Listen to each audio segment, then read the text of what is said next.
Hey everybody, this is the next clock I've decided to work on. I wanted to work on something bigger because my hands were not fitting in those little bitty clocks, so I thought let's work on something a little bit bigger.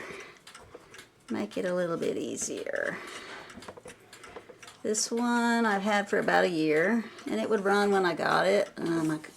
I wasn't into taking clocks apart yet at that time, so I took the hands off, took the movement out. I think I did the dunk and swish. I didn't take it apart because I was afraid of how to get the strike back together. I took the key and let the springs down and greased them inside, wound them back up, and it's run for about a year, but now it's kind of hanging up sometimes. So I got it back off of the mantle and decided it was time to do some maintenance. And if you'll notice here on the front, this side looks shinier than the other side. Looks more gold than the other side, and I've discovered something. There was gold inlay in this, and I didn't know that there was. I was cleaning out like the old furniture wax or whatever, and it started getting shiny. So I've done that whole half already, and the gold started popping back out of it. So I wanted to share that with y'all, this gold inlay. So I still got to do that half. And then this is shiny, you'll notice. I decided to take some steel wool to it. A lot of these cases get a dull white kind of finish on them where people have put furniture wax on them and it turns white. So you can take some 4.0 steel wool, really fine stuff, 4.0, and you'll see the stuff on my steel wool is white. It's the wax coming off that somebody had put on. So there's also little paint flecks on there. Somebody painted and got little roller splatters on there. So they were all across the front of here. The steel wool has taken them all off nicely. And I put a little bit of the mother's wax on there and buffed it off real good with a soft cloth. So I'm going to go over the whole thing with that. But I wanted to share that. But I've been trying to date this clock because this little design on the front, I can't find it on any of the ones that are for sale. They have a different, like this is closer together. These three diamond shapes are not in most of these that I find. And I think this one is longer than most of them. You know, I thought I found it based on the two columns and the lion's heads on the ends and the feet and everything. But then when you look at the square design in the corners and these three diamonds in the middle, I haven't been able to find this style anywhere. But anyway, it's going to be fun to get it all cleaned up and shiny again. This is just a metal pointer that was in with all my soldering stuff. And it's great for running in these grooves, and it pulls out the old wax nicely. And next thing you know, you can see the gold. So, that's how I went over all this half. Still got to do this half. And then I have this super bright light that I bought, and I had it on trying to find a date. So let me spin this around.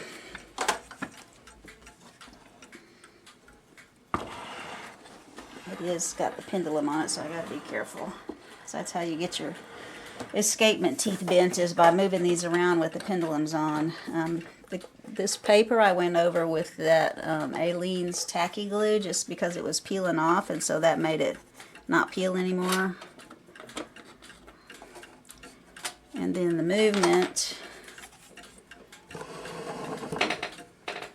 it just has the ST in the diamond in the circle, made in US America, not USA. So that's some clue as to the age. And it says 4.5 over here, which should be my pendulum length.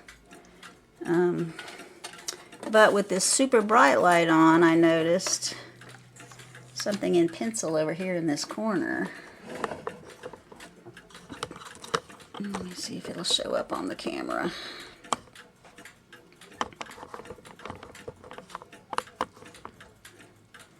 I don't know if you can see it. But there it is. It says cleaned and REP 4, it looks like 14 of 24. It might say 27, but I think it says 24.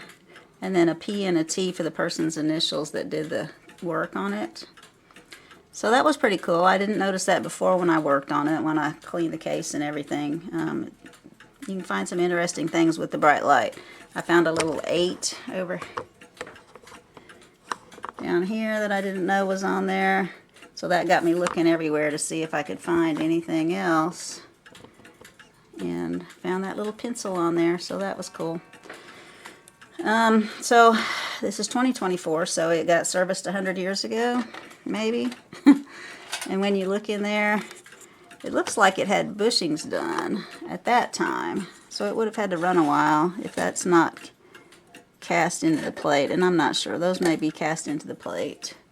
But anyway, it's got some wobble on this one right here. I think that's what's hanging me up sometimes. Escapement wheel probably has a little, I don't know. But it's time to take this apart and get the movement reliably working and finish cleaning up this case. So looking on the bottom, sometimes Seth Thomas clocks will have the date stamped on the bottom in reverse. So if it says 7891, it's 1987. Like, anyway, this one has no date, but it does have a name, Stanley. So now I know the model number of this clock because I wasn't able to find it anywhere. So typing in Seth Thomas Stanley model clock on the NAWCC website. I know that's too bright, y'all can't see that, but it says that it's basically the same clock. I was able to find it. And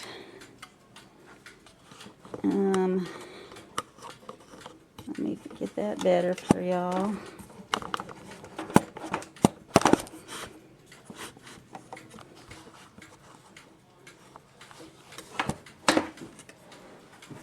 So better, I guess. It says that this fellow has the same clock that I've got with the same inlaid diamond design and cutouts on the side and little square designs in the corners. So that was interesting because I haven't been able to find any with the same thing. And this is the movement with the 4.5 on the back. So his is torn off right here.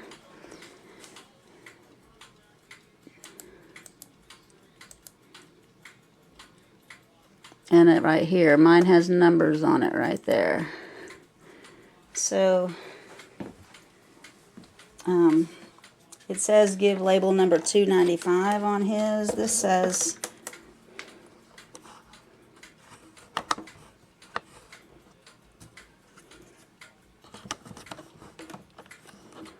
says label 295A, and it says movement number 260. So I have a movement number, so I have a little better way to date it. Roughly 1900 is the age of this clock, because it was before they started putting the 89C on the movements. They just had the length of the pendulum. And just to make sure nobody replaced the wood, that's the same Stanley stamp that's on mine. Printed up the same way. Same end of the board and everything. So, yeah, I'm ready to take this movement out and start taking this case apart and get sanding on it and get it cleaned up a little bit. Get some of this paint off, get some of this white oxidation off of there, and get a better looking clock going. Well, this movement number 260 is this pocket watch. So they were advertising this pocket watch on the back of the clock. But the way that this winds gave me a little bit of information.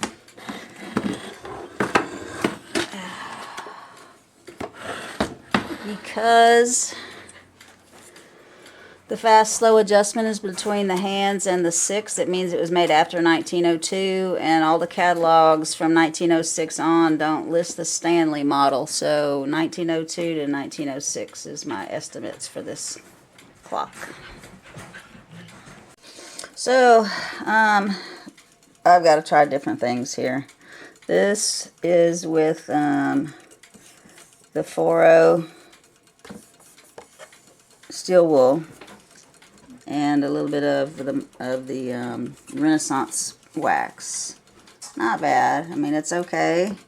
But what I found was there was so much of that old polish in the detail that when I would try to sand, it would drag out more, and it would be warm from the friction, and it would just smear, and I was going over it and over it and over it. So this part, you can see it's pretty gunked up here in the middle. I did rubbing alcohol on this part, and that's the wax kind of halfway melting with the rubbing alcohol. You see the haze that's on this thing. That's the problem. That's what I'm dealing with, this white haze that is from the old polish. And I know it's old polish because, see the lion's head? He's got black spots on him. The ring's got some black spots on him. They may not look as bad in the camera with the light on. But this one, I took the steel wool to, and he's in really good shape. So I've got to get all this apart to be able to clean everything. I'm sure this is black on the feet because of the polish also. His nose, his whole nose was black. You can see a tiny little bit in his eye still. But, I mean, it polished up pretty nicely with the steel wool. Just with my finger trying to get into all the grooves. Because this one is definitely not looking like that. So, today's project is the disassembly, so I can finish getting this clean. I like how the detail came out. I got a lot of the wax out of that with this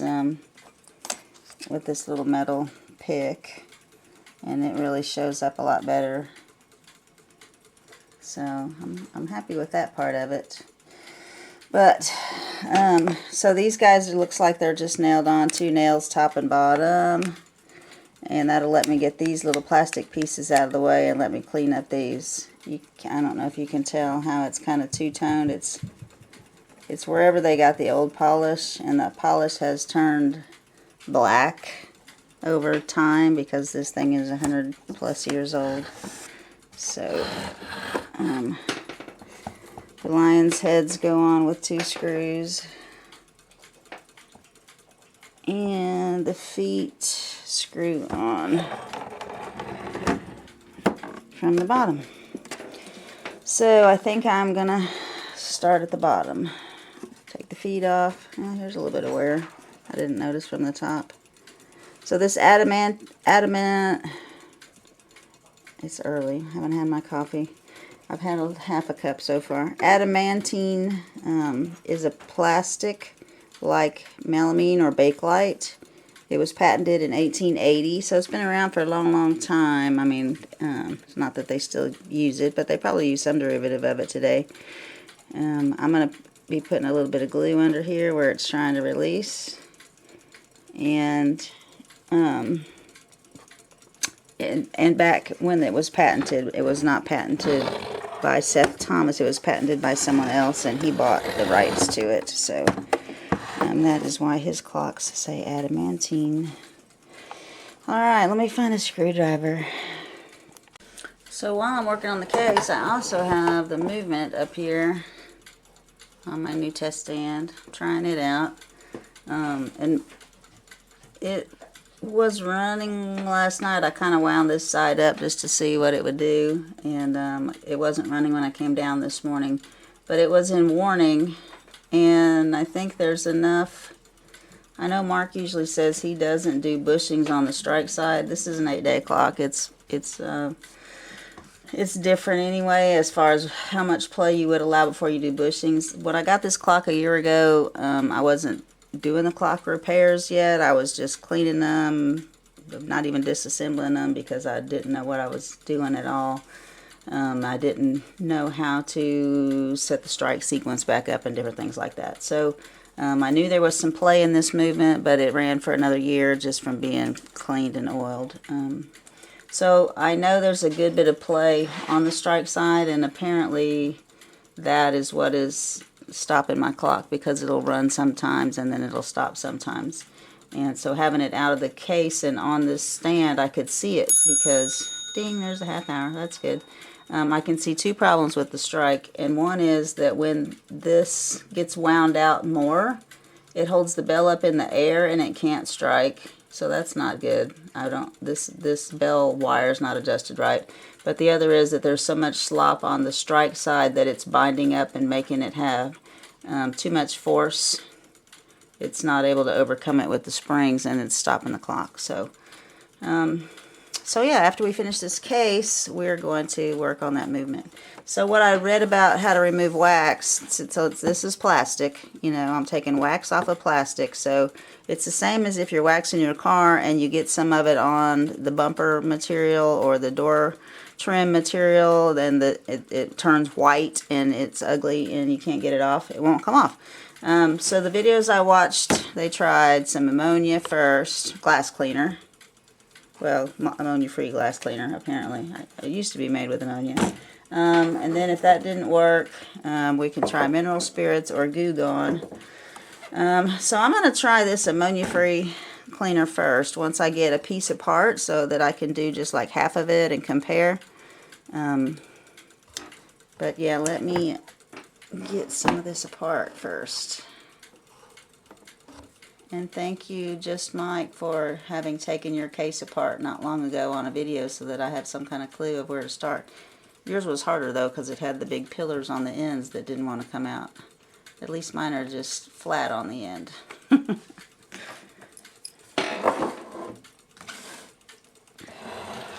Alright, declaration first. I want to show you these two lion heads next to each other, because I was really surprised. They are not brass. These pieces are not brass. They're gold painted pot metal, my guess is. We'll know when we look at the inside more. But they used to be very bright.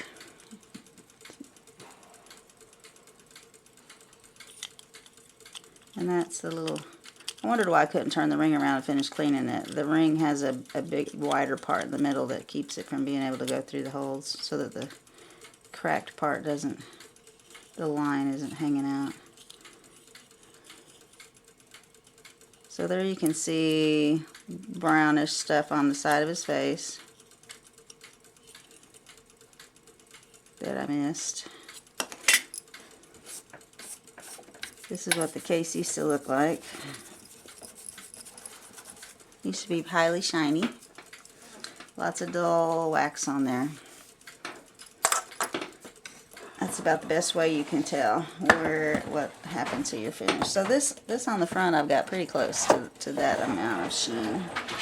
But it took a lot more effort than I was willing to do, because of the wax just kind of smearing around and redepositing. That was kind of disappointing. So there's like wax coated around the end of this screw as I'm taking it out, all around the head. So somebody that wanted to sell it wanted to make it look really pretty, and they put a bunch of wax on it. And at some point it has turned dark. And that, well, you know, was that 50 years? Who knows? But don't put car wax on your furniture.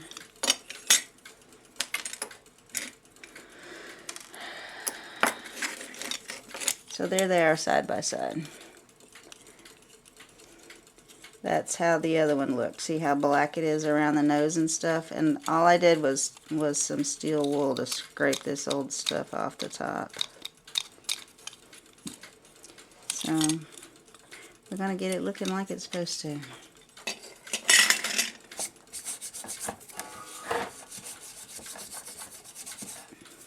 Which is like that.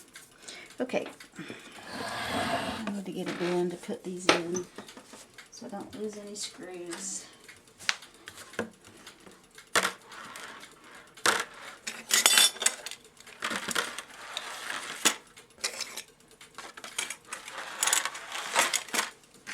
Alright, let's see how these little guys come out. I wish these were little screws, but they're not. How do I want to tackle that? That's a little loose, so let's start there. That seems like a good a spot as any.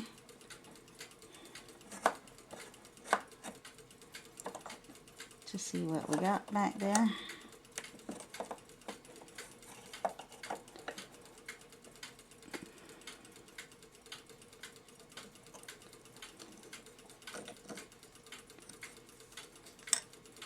Alright, 2 long nails. This is a little heavier metal than the little lines. These are really thin, stamped out. These are poured. Maybe lead, I don't know. Lead painted with gold paint. They feel heavy.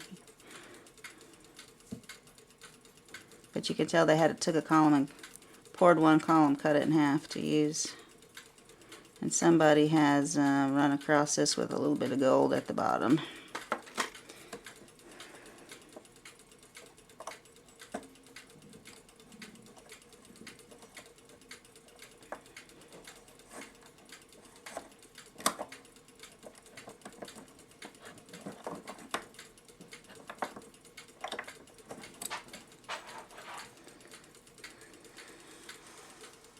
Alright, so the bottoms are round, the tops are more square.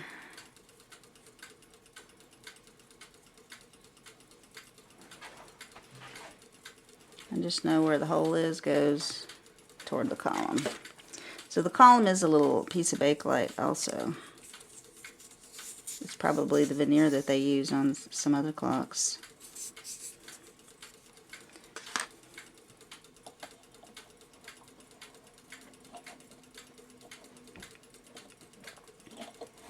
I think they're really pretty clocks.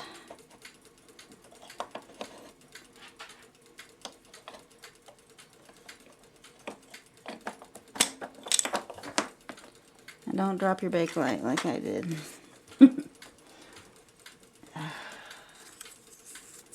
This will clean up and look a lot prettier.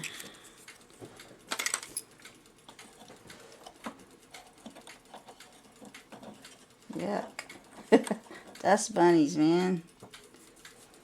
I don't know how that got down in there, but serious dust bunnies.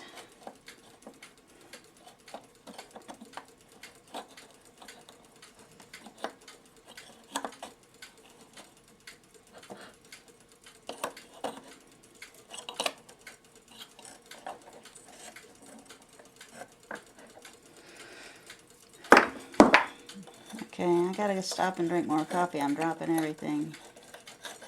So, old steel wool someone used to clean it up, gummed up with some other stuff.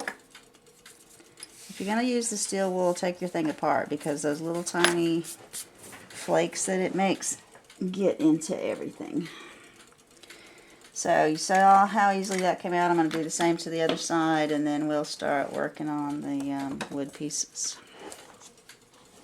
So first thing with this clock, and it may not be the same with your clock, it may actually be attached, but this little decorative piece slides off. It's got some nice little biscuits in the corners to hold it. And it looks like at some point there might have been some glue inside there to hold this onto the frame, onto the rest of the clock here.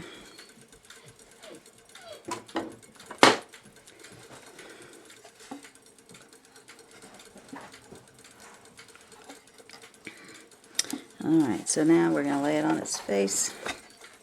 I got a towel. And there's 2 screws here and here. There's 4 screws in the front. You might see these holes right here. That's this the screw holes for the movement down at the bottom, up at the top.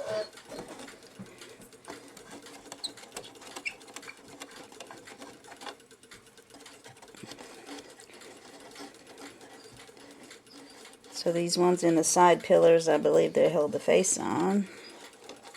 We're going to see. This whole thing is trying to slide a little bit, so that's good.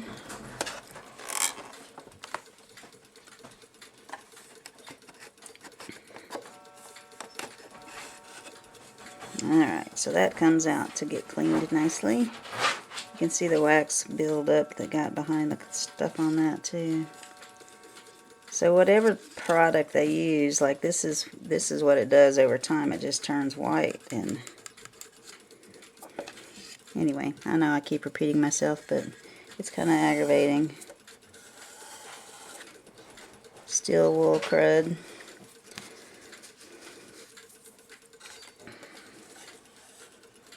Alright, well, I gotta get a bigger screwdriver to get these four guys out, because they are some serious screws. They go all the way up into the top, so they're pretty long.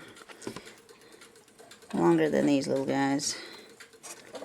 And I may have to take the bottom off to get to the screws for the sides here. Alright, I've got it upside down. I'm taking the feet off next.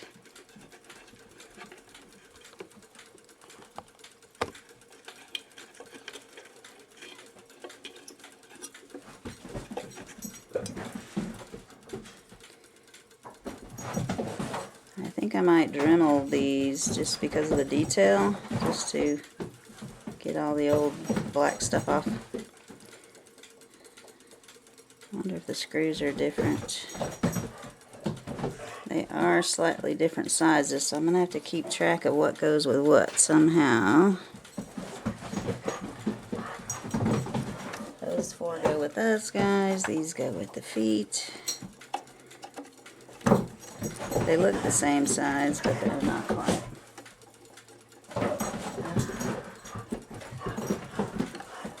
I have a training dog in. She's still getting the routine of our house, and her and Katie are playing, so there's lots of chaos when you first get a new dog in for training, as you can imagine, until it gets used to the routine. So let me just pause, and I'll take these feet off, and y'all won't have to listen to them wrestle. Alright, feet are off. Lots of that waxy stuff up underneath here. That's what happens when you clean it without taking it apart. It leaves a lot of stuff underneath. So if this finish was not a super hard plastic, it would have been working on it all these years. Look at that. Tons of it. So that's what I'm trying to get off, this paste wax. Okay, so to be able to easily reach these screws, you know, I'm over here at an angle, so I decided I need to take the bottom off. There's 5 nails on the bottom, 2 at each end, 1 on one side. There's not one on the other side. So I took a hammer and I tapped in there, and it would be quieter if you took your gong out first, but the vibration loosened the middle screw and one of these, so I was able to remove them. And then taking a screwdriver for the side that didn't have a nail anymore, I could put a screwdriver behind it and just slowly walk it down without putting too much damage on the bottom of the clock case. And get it out a little bit, and then push your wood back in and pull your nail out.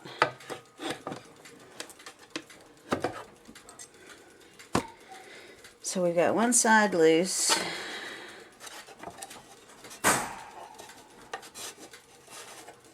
Something is holding it in the middle where there wasn't a nail. So there was a nail on the front side, but there was no nail on the back side, but it is not wanting to come loose right there. So there's a nail through the case on the back. So that one will have to be last. I thought I could get this end out and kind of work this end up and out, but it's not gonna let me do that. So I got to figure out how I'm gonna get that nail out without tearing these other ones up and splitting the wood. I got one little piece of wood to glue back on there.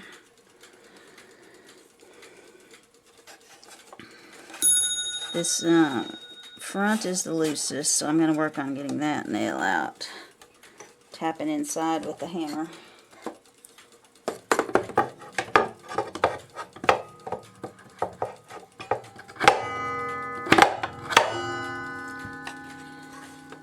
So I've got it started coming out.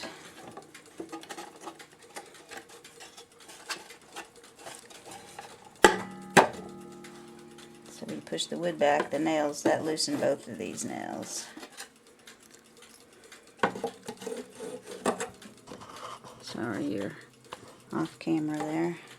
It brought them out just a little bit, pulling the wood out, pulls it out by the head, then you push the wood back in and you got room to pull your nail. That one's a little rusty, the rest of them are in pretty good shape. Alright, so that leaves this one nail.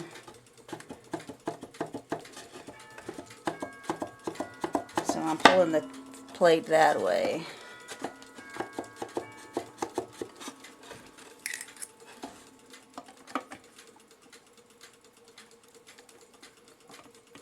Got it a little bit loose, so now I can put it in here without having to pry really hard on my wood and damage it.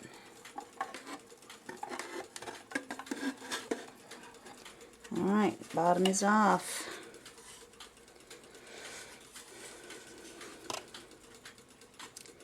Little dust, but other than that.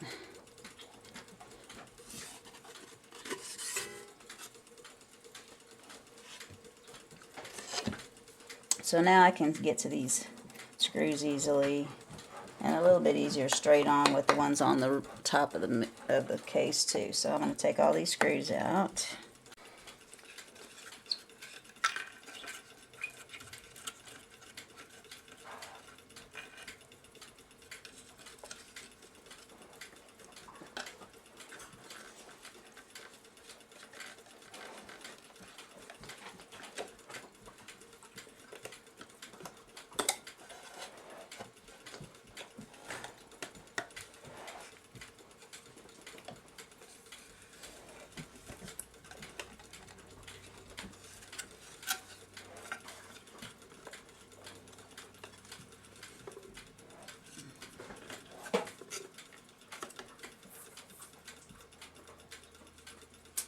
Well, I got the 4 screws loose and out, but the one side doesn't want to turn loose from the case.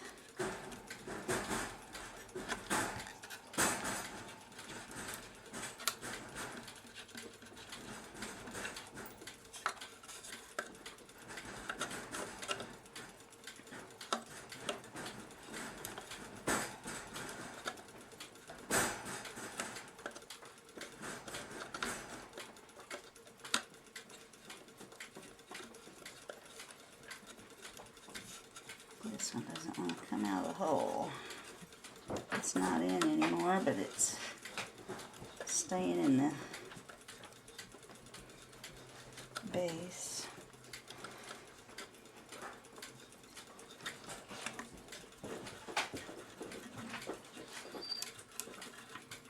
All right. Little adhesive maybe.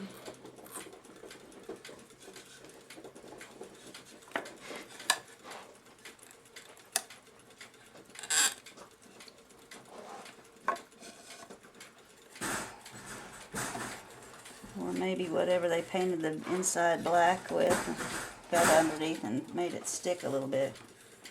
Alright, but that lets me get to these top 2 pretty easily.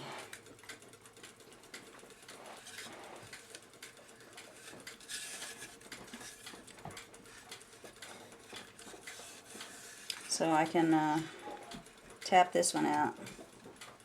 They didn't finish this wood inside. They finished this side of it, but not this one as much.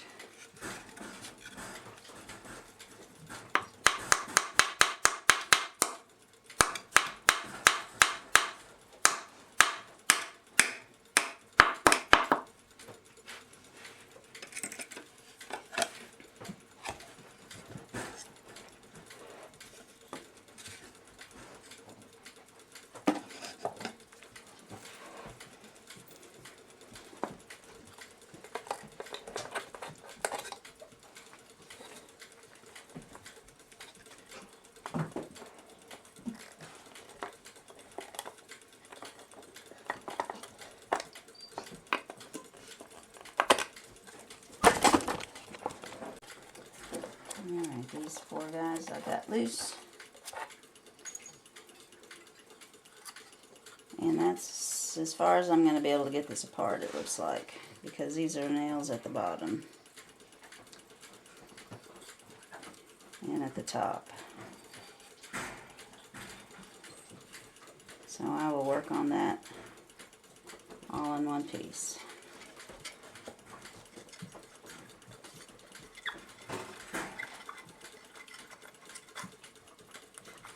And while it's apart, I'll give all of it a good coating of the Howard feed and wax on the inside because it's pretty dry wood. Could use a good drink. Alright, we're going to try the different things to see what we can do to get this old finish off of here. So this is the top, the top of the clock. This center part I haven't done anything to yet. This, let me move the light a little bit. This end, I did rubbing alcohol. This end, I did mineral spirits. And it's still not really, like you can see the center where I haven't done anything at all is still shinier than the ends with the rubbing alcohol and the mineral spirits. So I'm going to try something else, one more thing. Okay, it's I did half with my clock cleaning homemade solution, which was ammonia, Mr. Clean, and oil soap, Murphy's oil soap. And this end is still kind of got the white opaque finish on it. This side's coming out nice and shiny like it should. I don't have any wax or anything on it yet. So I think that's what I'm going to have to use to cut the old wax, whatever paste wax or polish that they had put on there to get it off. This area right here where it's a little bit whiter is where a little bit got on there and loosened up the old wax. So I scrubbed on this side with some steel wool, and that got my little paint dots off. There's still a few paint dots on this side. So anyway, that's what I'm going to go with to clean the whole thing. Get it all nice and shiny like it used to be. Alright, here is the top all the way done. I mean, it looks good without any polish at all. I'll still probably put the Renaissance wax on there, or probably any furniture polish would work. I've done one side piece. So there's the after and the before.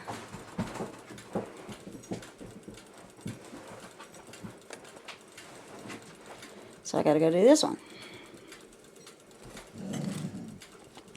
Alright, I finished the case parts, and I'm pretty happy with how it came out. It's looking like it did pretty much when it was new. You can tell a little bit where the original center was, but overall, that's with nothing on it. No wax of any kind, just cleaned with the cleaning solution that I use on my clock movements. And this is the gold inlay in the bottom of the clock. It popped out very nicely on the bottom. On the face, not as much.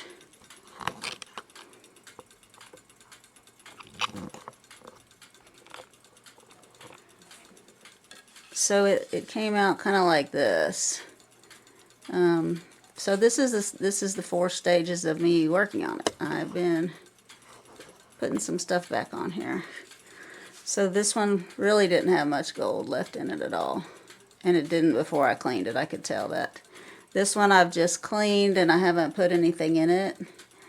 This one I cleaned and put a little bit of gold paint in there. And this one I've put the gold paint, but I haven't finished the process yet. So I wanted to show you what I was doing as far as how to get that gold down in there and not have paint everywhere under the sun, which is, these are tiny little cracks. It's pretty easy to get it everywhere. If you take a small paintbrush, put some kind of waxy, oily substance on this part, around your lines.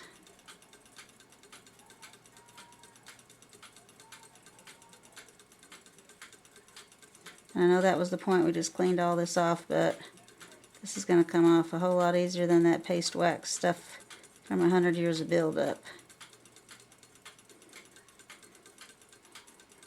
And probably a lot of people would not have gone with ammonia to try to break this up, but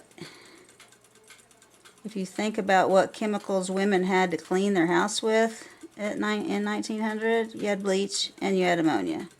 So they would not have made something that would not have withstood the ammonia. It was called sudsy ammonia. That was what everybody cleaned their floors with, or everything. Like serious cleaning, you got out the ammonia. So alright, so I've got the feeding wax all around, not on my little lines though.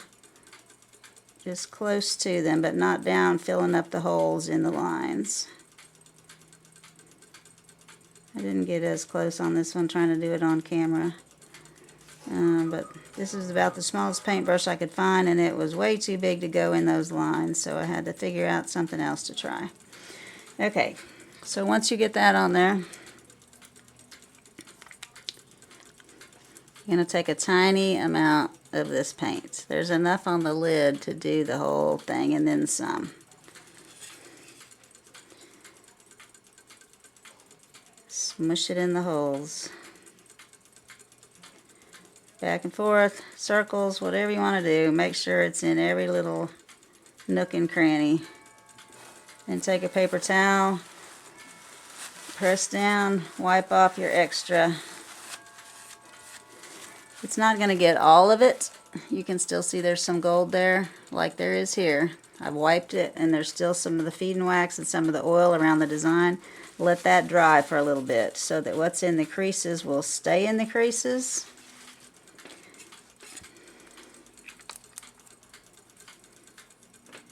And then you come back over it with some steel wool, lightly. Always lightly, always in one direction. If you go another direction, come back and go the same direction that you want it all to be when you're finished, so that all your little tiny scratches are in the same direction. And it takes off all of the surface paint and just leaves it down in the little lines. So I think that's going to match pretty good. Let's check it out.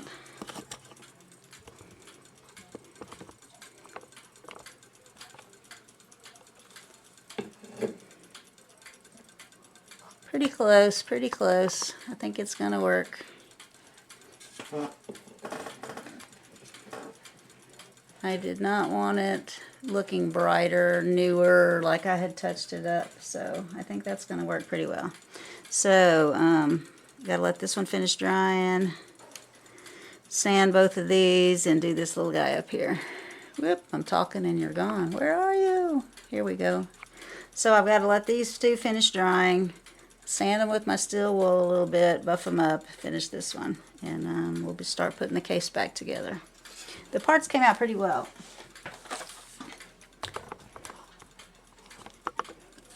My lines came out pretty good. These are the columns, the little plastic melamine parts, but adamantite parts. I cleaned all the screws for everything, cleaned up all the hardware so that it would go back together nicely and maybe last another 100 years before somebody's got to take it apart. Okay, I've done the last one and I let it dry for maybe 45 minutes. If you look, you can still see there's gold all around the design. So we're going to take the steel wool, run over it a couple of times, and we're good. Now we're down to just the black shiny with the pretty design on it. So we're ready to put this back together. I just finished putting all the feed and wax on the inside of the wood everywhere. The top came together pretty well. Pretty happy with how it came out. Looking pretty much like it did new. I put these two corner pieces on first and didn't quite tighten the screws all the way, and then slid this face plate in between and attached that, and then tighten these four down. So I am ready to put this on the base. That's the front. And we just about got this back together.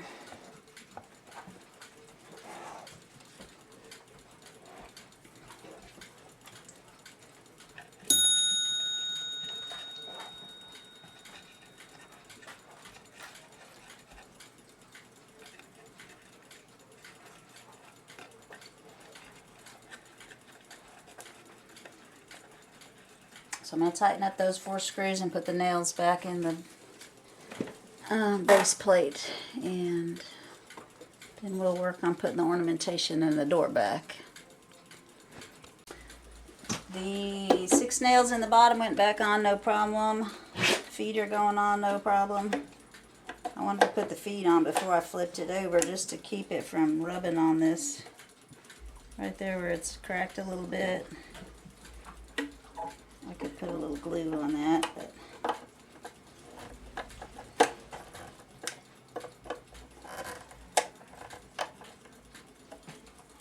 alright.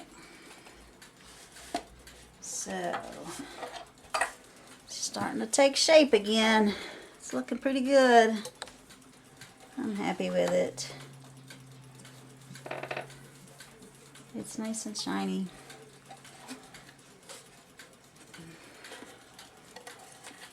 And there's the back. Might keep this back plate off and let me put the movement in a little easier, and then put these last 4 screws on. I did put a little glue on this this U-shaped wooden trim piece that just slid off. I put a little bit along the edge there.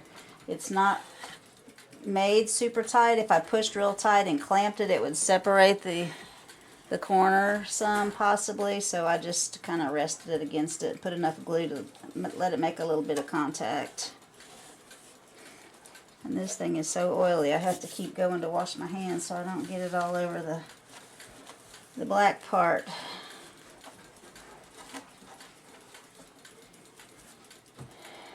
Alright, let me wash my hands and I'll come back and we'll put the little shiny pieces on. So there's our little pretend marble columns.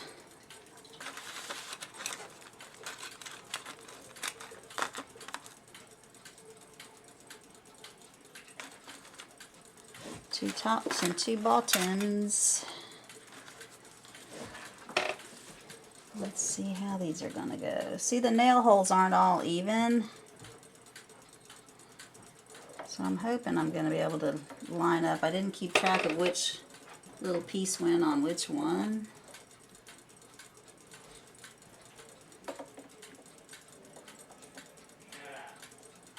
Maybe we can get them started in the same holes.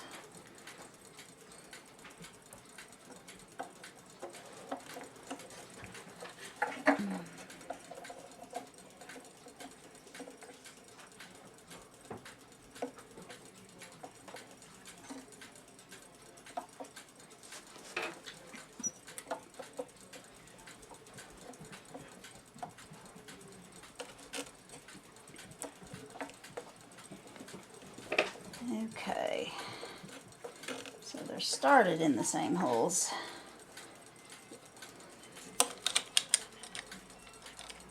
One at a time.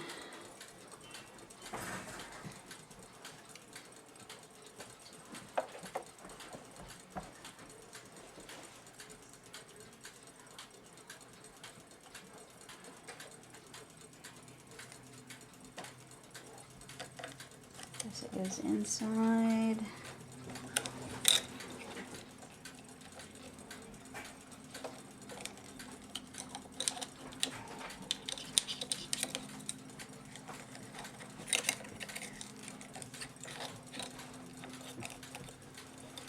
Inside or outside? I think if it went outside it would just fall off again. I think it goes inside the little ridge.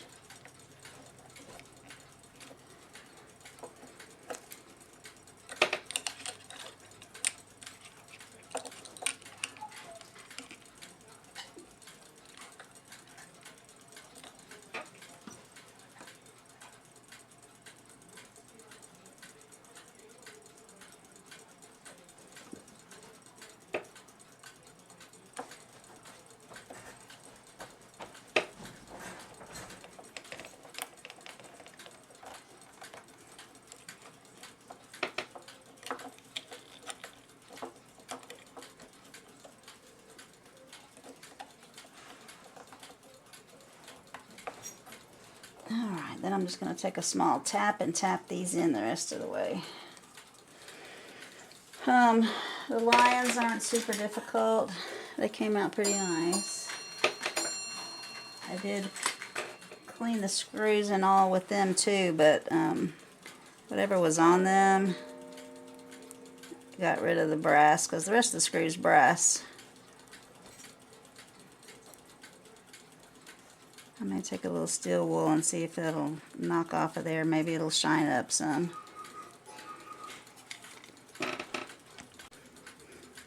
So there's the difference. A little steel wool. Brass popped right out of there. So that's what was on the case, and the different gold parts, whatever wax they had used, it turned black over the years. So that's what we've been doing, getting all this old junk off. For this side, I put the top column part in first and then put the plastic in with the bottom instead of having the bottom in and trying to fit the top in around it. And I don't know.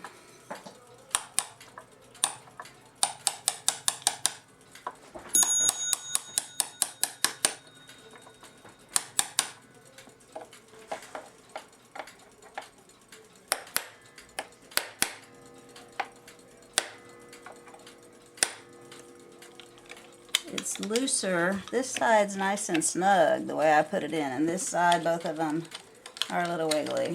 So I don't know.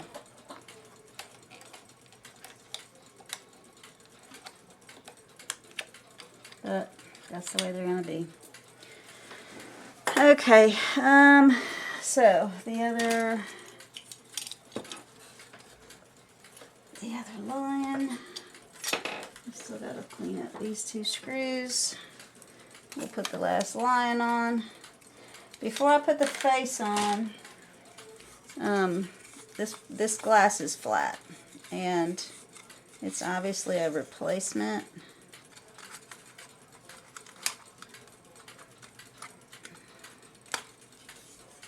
You know, this paper's a replacement. It doesn't say Seth Thomas, and it doesn't say made in the manufactured in the United States. But you can see where this was soldered right here. So I've got a beveled piece of glass that will fit it, I'm pretty sure. See, there's two more glass holds on this end, and they're not even bent over and being used, just the two on this end. So anyway, it shouldn't be too hard to take that glass out, and I'm going to slip in a convex glass to make it look more original. So this is that convex glass out of a New Haven bezel that I bought when I was working on that New Haven timbre mantle clock, and it didn't have a bezel, so I was ordering one. And the first one that I ordered, I measured and I thought I got it right, but it was like a quarter of an inch or less off. So I had to get a second one, but this glass actually looks like I might be able to replace this piece with it. So it's going to all work out for the good, because I probably wouldn't order a piece of glass to change this out. I mean, I only found one that had the convex glass in it, so I guess a lot of people changed them out when they got broken. You can kind of see little cut edges around this glass. This glass is like super smooth.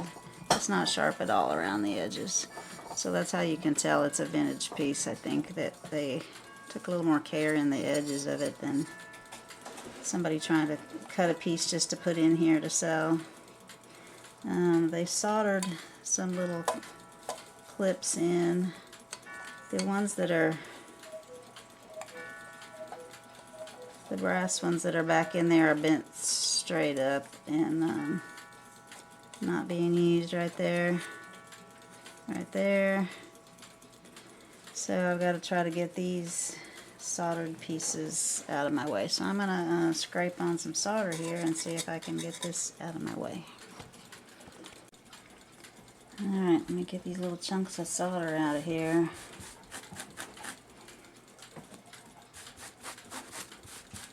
So this is what I was working on. Inside the dial is an L-shaped piece of brass. It's soft. You bend it up, you put the glass in, you bend it down, it holds it. The bottom part is attached inside the glass, inside this bezel. The person that had replaced the glass had smushed all these down, taken that one off and soldered it right there, and then this one had a huge glob of solder behind it, keeping it forward. And I think that was because, yes, luckily they are both the exact same size glass. So we'll put that one aside. Let's see how rough this edges are. Not nearly as smooth as that other one. So somebody hand cut this one themselves, it looks like. But this glass is a little bit thicker than the other glass too. So I think that was why they altered those little brass pieces, because it was too thick. They couldn't fold it over. Alright, it got by that one, it got by that one, got by that one.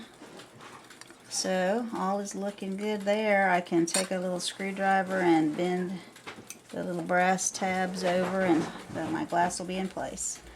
While I had it apart, I took the opportunity to clean this all up. It had some of that black old wax all around it too. So it's going to look pretty nice when it's all done there. Hang on, let me do this off camera so I don't crack my glass. Got it started, so I can come back now.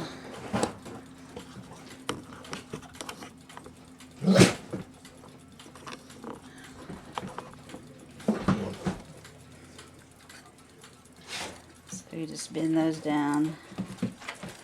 It was wanting to pop up and stuff, so I was needing to focus on it more. And then this one here, the one that's all jacked up with solder. It's not flat, it's a wavy down. So hopefully it's going to hold. Looking good. Alright.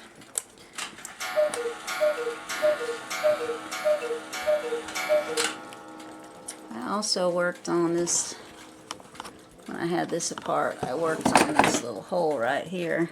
I put wood putty in it because there were only 3 screws holding this face on, because this one was stripped out. I had found a screw and put in it, and well, actually I switched one and it just wanted to fall out because it wasn't big enough anymore. I did get this assortment from Time Savers and from Mile High Clock Supply, because I ordered from them like 2 months ago and it never came, so I ordered from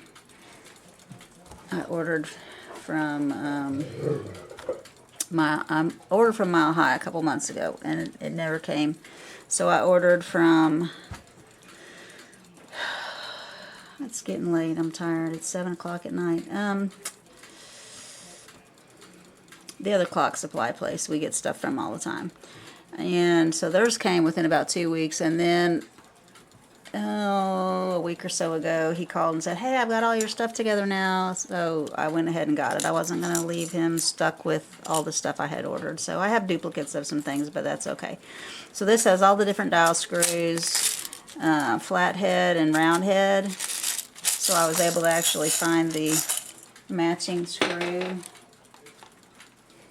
for the one that was missing. So that was nice. I also ordered this Philister set, and because sometimes you need a Philister screw, and also the threads I think I could cut off and use for some of those ones that don't have a head at all. They just have a little slot in the threads when you're screwing on a cam, and the little screw on the side that holds the cam on the arbor is like just the threads. So I got these so that I could modify them if I needed to.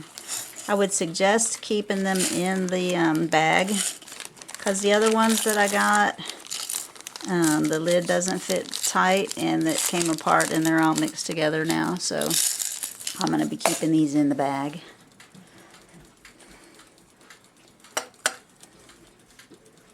So let's get these guys started.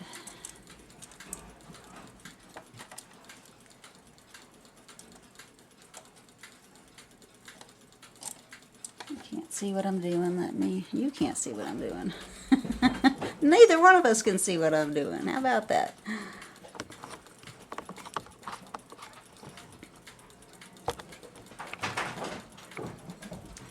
Alright. Right a little bit. Let's see if I can get one started.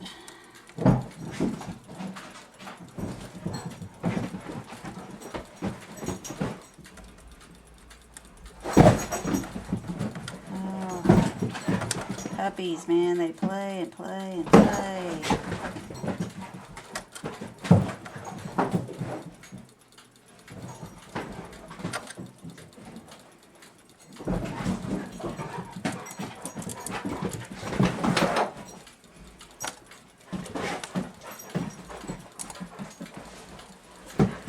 All right, there we are.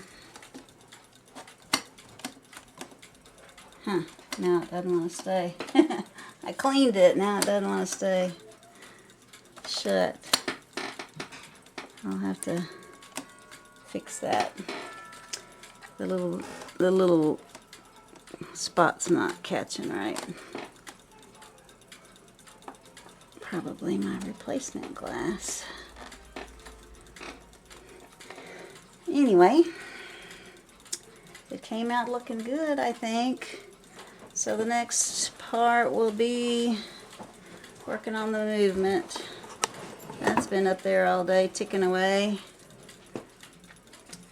Got it in beat. It wasn't in beat very good. I wasn't real good at figuring out how to do that a year ago. So got it in beat this morning, and it's run really well all day. It's struck really well all day, but I still got to deal with a few issues. This fan is super, super loose. When it rings, it sounds like a train coming through. That's always my joke when it goes off. Is like, here comes the train, because it goes bang, bang, bang, bang, bang, bang, bang, bang, bang, bang. It sounds like the things that used to gong at the train crossings when the arms would come down. But I checked it today, and it spins. Even without this wheel moving, I can spin the fan. And it should only be turning when the wheel's turning. But the whole fan can turn freely on the arbor. So Anyway, that's a project for another day. We'll take the movement apart, we'll put bushings in, we'll get it all oiled and looking good, and get this guy back out where he belongs. Thanks for watching, guys. I'll put the next video of the insides of it up soon.